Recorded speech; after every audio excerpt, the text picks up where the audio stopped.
Hi,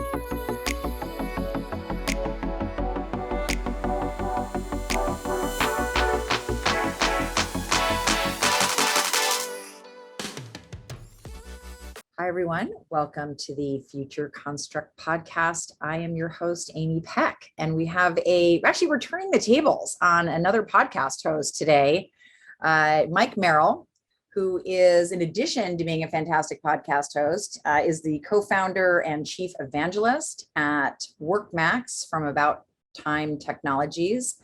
And your podcast is called the Mobile Workforce Podcast. When do you sleep? When I'm dead, I guess. I don't know. That's a good answer. All right. I know I'm going to get a nap here at some point. Somewhere. Too much going on. All right. Well, you and me both. We're gonna just like tentatively title this the highly unrested podcast for today. But we're on like the energy of the future and the future workforce. So let's start with the podcast because that's how we first met. And sure. How did that come about? But then I want to, segue into, how that, is related to Workmax by AboutTime. Sure. So essentially, over the years, like you, I've been in the technology space for a long time. I started my career in my young 20s as a general contractor. And so I grew up in construction, and I was just fascinated with the process of construction and trying to be more efficient, growing my business and entrepreneurship. And my path eventually led me to partnering with a very good friend of mine that was also a general contractor. And we partnered with two software engineers to write a mobile application way back in the Palm Pilot days. So there was no sync technology, no Bluetooth, no Wi-Fi. It was cable sync to the server. So really old school, pretty innovative at that time. But it was all about efficiency. And so through the years, I was our COO for a long time, helped manage sales and grow the business, a lot of business development. And right now, like you mentioned, I'm our Chief Evangelist, and I do a lot of our events and trade shows. I host a podcast, and then I help with operations, especially sales and marketing, work with large customers. And in all these conversations that I am having and have been having for literally almost 2 decades, I'm hearing a lot of the same things. There's a lot of companies having challenges, trying to get better, and there's not always a great forum, I think, for some of these conversations to breathe and for people to share best practices. So my partners and I felt like maybe it's time we started a podcast and started leading this discussion and giving a place for vendors in our space, contractors, large companies, small companies, talk about culture and safety and suicide awareness and things that really aren't happening, aside from BIM and other really cool technology things. There's other things that affect the business greatly. And we wanted to create a place where companies could come in and share their best practices and learn from each other. So that's kind of how it came about. I love that. And I like that you started the list of some of the touch points with culture, because, I think that, once you get past, revenue and operations, it's sometimes there's just not enough bandwidth to really focus on company culture, things like soft skills and even, diversifying the workforce. Yeah. So, in the time that you've been doing the podcast and certainly since you started the company, have you seen more really awareness and, has there been an impetus to start to really think about like, what is this next evolution of, not only just culture in the company, but what does this company of the future look like? Yeah, we've seen, it's been incredible. If I look all the way back, we have some of our first 10 or 15 or 20 customers back then, 2004, 2005, they're still customers today.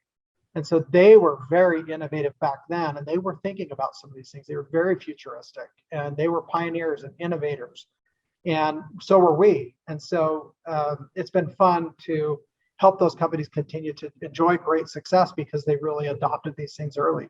But at the same time, we always talk about these eternal prospects that come to the trade show booth every year, and this is the year, and they never end up doing anything. They continue to do the same thing over and over again and expect different results. And so we we find that generally the market is absolutely embracing and adopting mobility. I mean, there's no choice these days, and so it's very welcoming.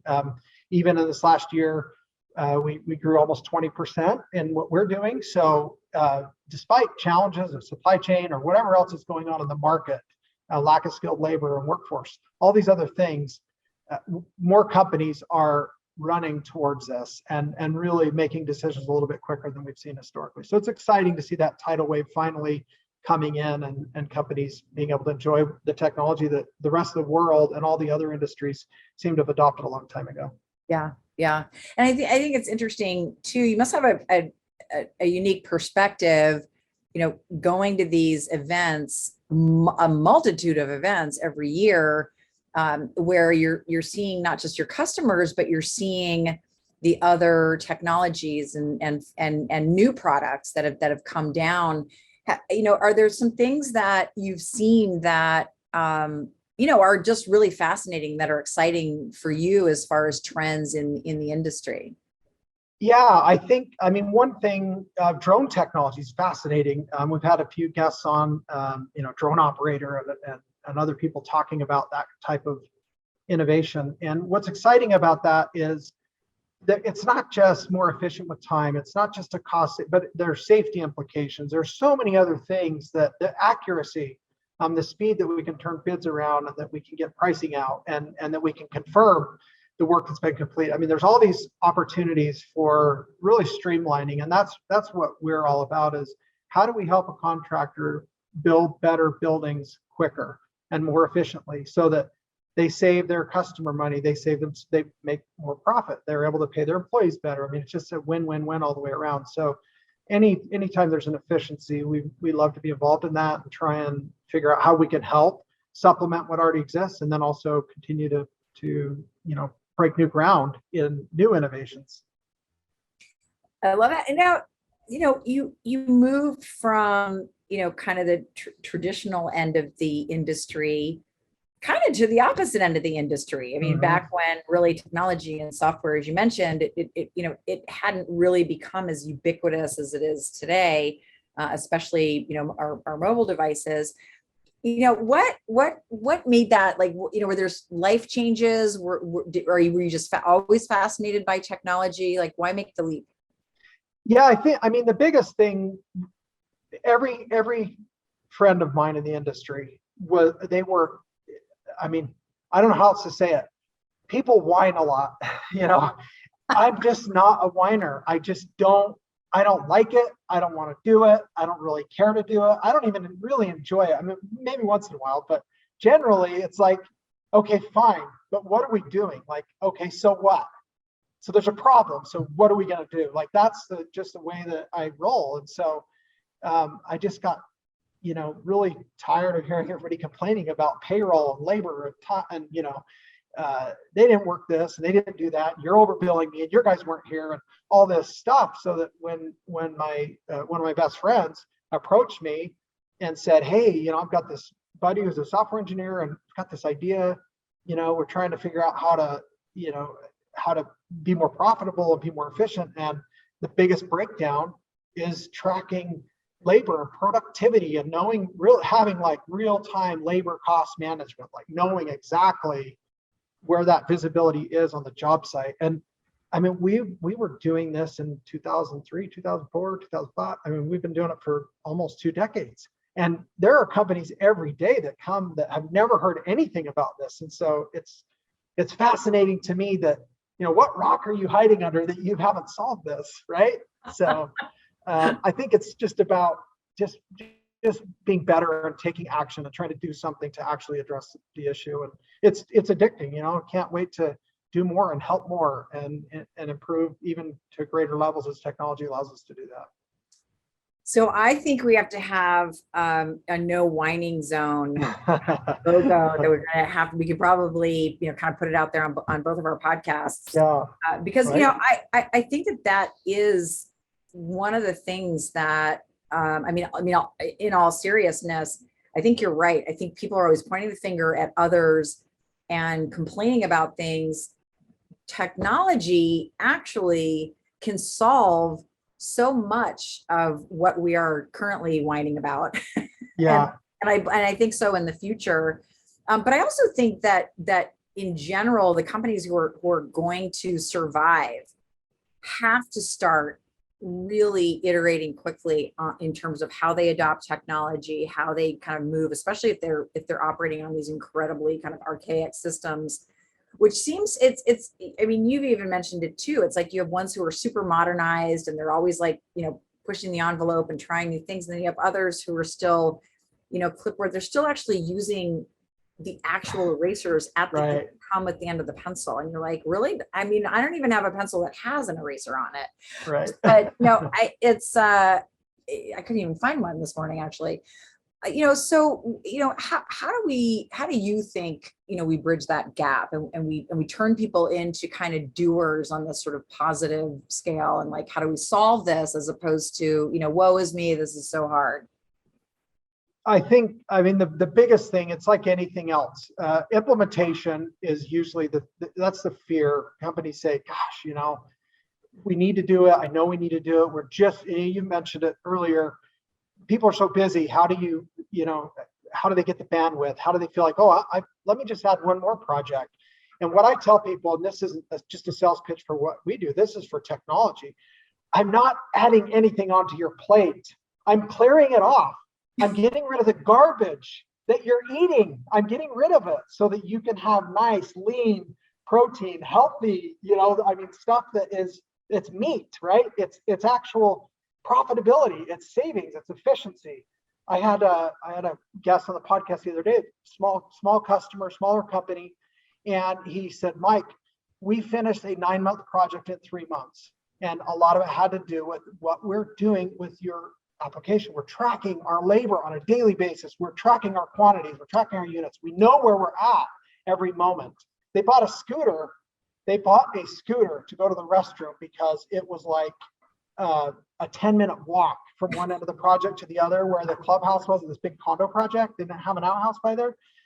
But he used our app and he bought a scooter for his guys so that they could be quicker. He said they were saving $1,500 a week in payroll because they bought a scooter. That's amazing. They would have never known that if they didn't have a way to track this data and look at it every day. And it was easy.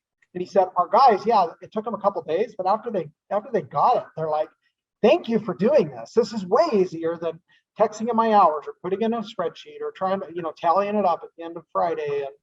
And it's like better for everybody. And now they're on their game. They know what's going on. They're cutting out and trimming off the fat in their process.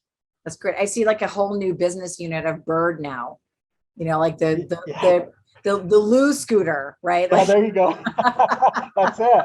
Yeah, isn't it crazy though? But I mean, you wouldn't know. I mean, you could say, the bathroom's a long ways away, but he had his guys clocking in when they went to walk to the bathroom, and then he tallied it up for a week, and he's like, what is going on? Like, a lot. Yeah.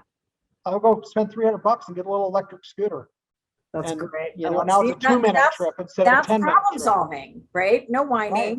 Solve problem. Productivity times 10 or 20 guys, right? Yeah. And they 3 or 4 trips a day. I mean, you're wasting an hour. I mean, you could be wasting an hour. Yeah. And you could, instead of 10 minutes. And how much productivity? And now you're not in the middle of something when you start tomorrow. You actually finish up 5 other things that you were never. It's just a big snowball. And when you implement technologies that give you that visibility so you can make those decisions now, you're not waiting for anyone to tell you anything. Yeah. The app's doing it. Like they put the data in, they're reminded, there's facial recognition, GPS, geofence, like it's locked and loaded and shared with everybody on the cloud. I mean, who wouldn't want that, right? That's great. I love it. I love it. So I want to come back to that. Actually, I want to come back to the no whining zone when we come back. But first, we're going to take a quick break and we're going to hear from our sponsors.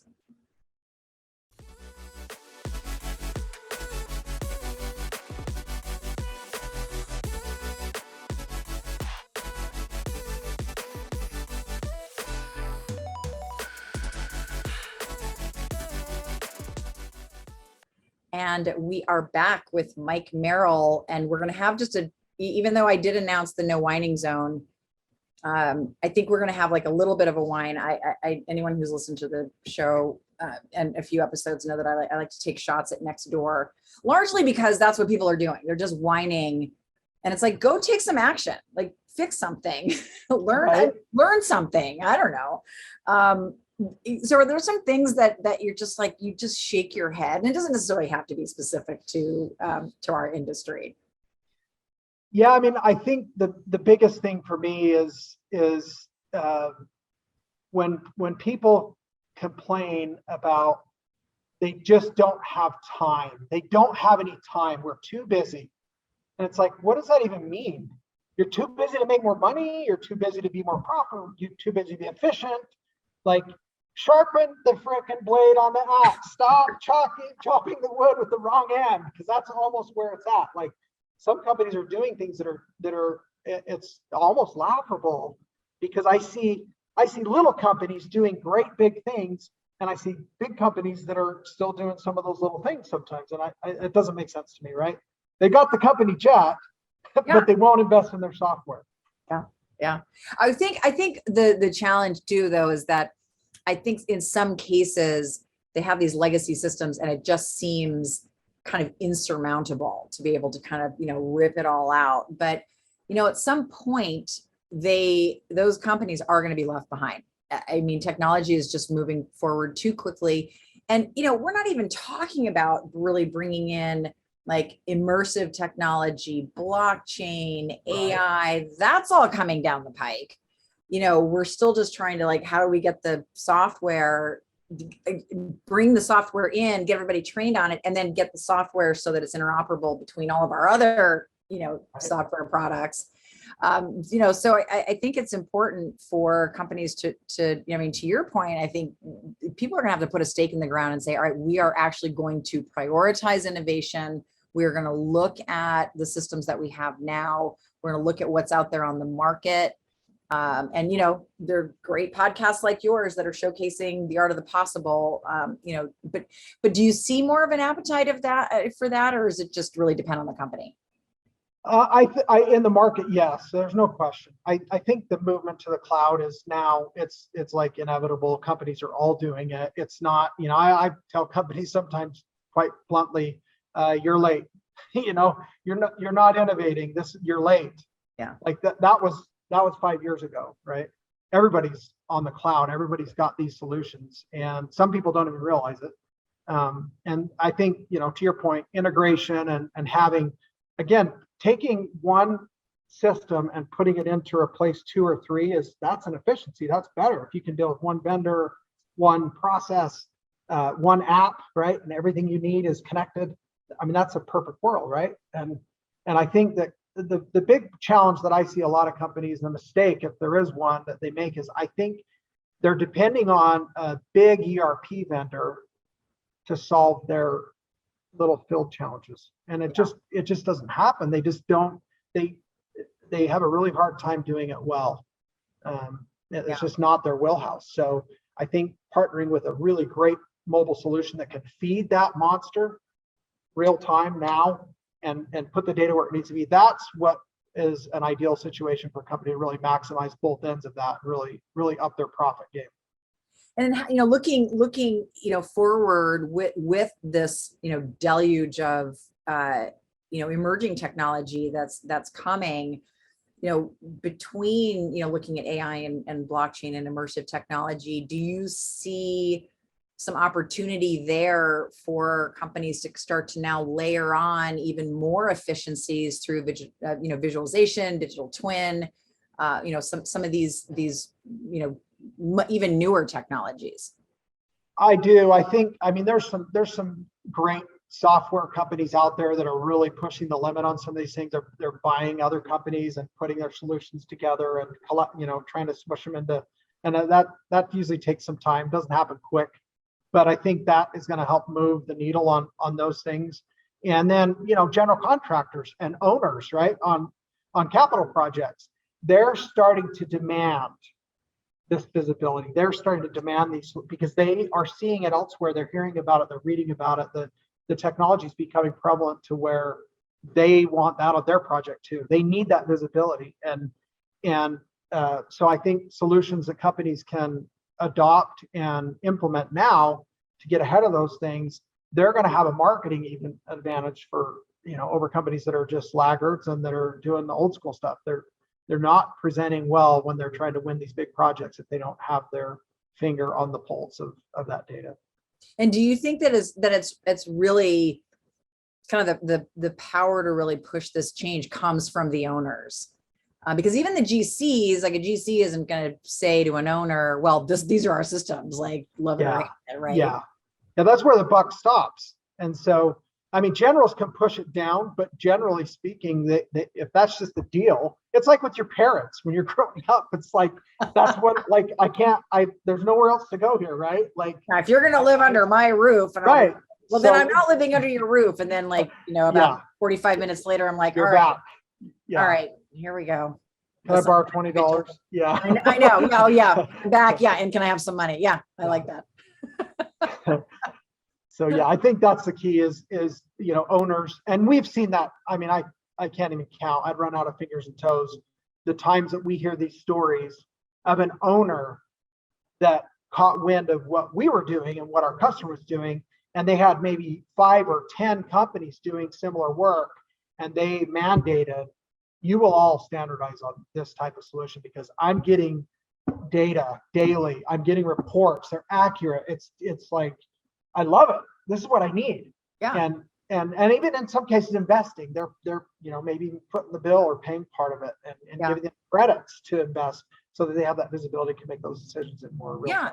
And that's a testament to the efficiencies and the money saving and time saving, if they are willing to invest. And I think you're right. I think it is going to have to be kind of this mandate coming down from the owners. And I guarantee you, if, leveraging this technology and the reporting starts to trigger payments, people are going to comply. Yeah. Oh yeah, you got it. And that's the other thing too, that visibility to, and I don't ever hear, it's funny, I don't ever hear people talking about this. I like to talk about it when I'm doing presentations or seminars or webinars or whatever, but the speed and efficiency which you can turn billing around when you have data at your fingertips every day, like you can hit those billing cycles.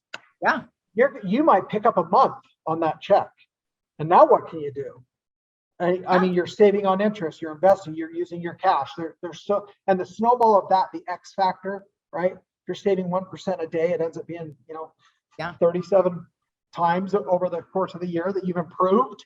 I mean, what if you could do that with your profit margin? What if you're making? It seems like a no-brainer. I mean, it just seems so, of course, it's easy for us to say. Yeah, it is. It's how we roll, right? But it's true. And, we are going to see smart contracts coming where so much of this will be automated where, you won't even have to do the billing. Like it'll be written into the smart contract. It will be, wired through APIs into the various software programs that you're using. And then it'll spit out a report. And then once you hit the data, points on that report and the markers, boom, your checks, like it goes right to your bank. I mean, materials will be ordered and auto shipped. And, I mean, gone are the days of calling the lumber salesman. Hey, can I get another bunk of plywood? Yeah. We can all just be like in our fuzzy slippers, eating bonbons, and like the buildings are going to build themselves. We can get there. Almost. I like it. And so, do you have like some solutions that you've seen that either integrate with yours or that you've seen that, kind of stands alongside, the work that you're doing that's really exciting, that you're like, that now we're really starting to put all the pieces of the puzzle together? Yeah, I think there's a few things. I don't want to name any ERPs necessarily, but single anyone out or project management solutions. But there are some big players that have cloud solutions that have APIs that we could just feed data into, and just what you're talking about, a lot of automation and all these back-end processes. So they're literally able to have 2 people do what 8 people were doing before in the office. And they're not getting rid of people. They need more help. They're reallocating those resources to more profitable and more productive, time initiatives that they just can't get to right now. So it's back to that. I'm taking things off your plate. I'm not adding new things to them. Right. Yeah. No, and I like that you brought up, something that's really important and that I think is a big fear factor is that people hear automation and they think, oh my God, we're going to lose jobs, right? Yeah, And yeah. it isn't that, and it is a reallocation of time. There may be some retraining involved, but I think that from a culture perspective, and you talked about culture at the very beginning, I think it's also important that companies let their teams know that the goal is to be more efficient, to get things done more quickly, and to actually give you some time back. Now, the reality is they're probably going to come up with some other things for them to do, Right. but they're not going to be replaced, I think is the message. Right. Yeah. Yeah, and really, I mean, every one of these initiatives, I mean, it's about producing something. Like nobody makes any money until something's produced. So it's about productivity. And we've all heard the phrase and probably quoted a million times, what gets measured improves, essentially, some form of that quote. But you can't manage what you don't measure. So when you're measuring this and it's presented in a dashboard and a report that you get every day and it's on your phone, I mean, you don't need to talk to anybody. You don't need to text anyone. You don't need to ask anybody. Nobody's disrupting what they're doing. They're not being unsafe, checking their texts when they're 3 stories up on a roof. All of these things are just gone, and now people are just working and getting things actually produced. So the money will flow like it's never flown before if you could take some of these roadblocks and really inefficient processes out, and you're billing quicker, you're producing more, you're getting more jobs in a year. And in a time when I have a younger brother that he's a CPA, he's the accountant for a large construction company. And I just was talking to him on Sunday. They build a lot of large custom homes, really large. They're 4.5 years out. 4.5 years. And they're still taking contracts. And I talked to them 6 months ago and they were 2.5 years. And it's like, people still wanting to build their stuff, but they're just going to have to wait. Yeah. And what's the price going to be then? It's like, man, if these companies could figure out how could I build more quicker and more efficiently with the same resources or less, my goodness, I could double, triple my profits. I could get to work that, I mean, the growth would be exponential and whatever you want it to be. Yeah. This is exciting. So let's go a little further in the future than 4.5 years. I'm going to ask you the question that I ask everyone, which is that if you could project yourself 20, 25 years into the future, and you could bring with you, any product or service or gadget that actually makes your life on a personal level better or makes you happy, what would it be and what would it do? Oh my goodness. It doesn't, and it doesn't have to be based in reality. It could be cloak of invisibility, teleporting. We've had some doozies. Oh boy, I bet. Oh my gosh. It's like what you see on the movies when you like, I don't know if it's a helmet or if it's the goggles I mean, we're starting to see some of these things, but it's like, I like the mountains. I like hiking and hunting and camping and being out, outdoors. And if I could teleport myself to those locations on demand, so you're not wasting time. I mean, I enjoy the journey. I like road trips, but like sometimes you just want to be on the beach, right? So somehow teleporting to those experiences or places quickly, even if it was in your mind and you felt like it was real, then I like it. I like that. I fly United all the time, and still need to talk to them about my global services status, but that's neither here nor there. But they have been promoting, they have a great ad for now. They're going back to supersonic, right? And they're just like, boom. And then they show the new aircraft, and I think they're going to start rolling them out in about 4 years. But the thing is like Paris for lunch. And I'm like, okay, man. So that's only 4 years. So I actually think you're going to get your wish before 20. That's amazing. Wow. Cool. Can't wait. Well, it's been fun turning the tables on you today and having you be the guest and me be the host. Yeah. And I really had fun. Thank you so much for joining us today. Thank you, Amy. Look forward to doing it again down the road. We'll have to have back on ours. So. Absolutely.